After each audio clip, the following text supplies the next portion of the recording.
பிள்ளை இல்லாமல் இல்லை கண்ணீரில் நின்றாயே கண்ணம்மா.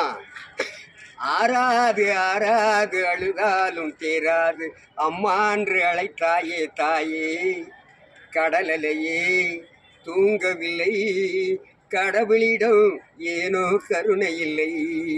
கடலையே தூங்கவில்லை கடவுளிடம் ஏனோ கருணை இல்லை.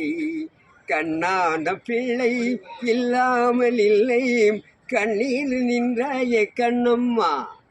ஆறாது ஆறாது அழுதாலும் தேராது அம்மான்று அழைத்தாயே தாயே.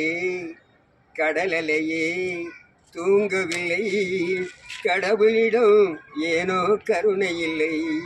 கடவுளுக்கு கருணையெல்லாம் உண்டு. விதி முடியும் போது யாருமே போய் தான் தரும். அதை உண்டாக்கிறவன் இதை உண்டாக்கிறவன்னு அடுத்து நம்ம பாட போகிறது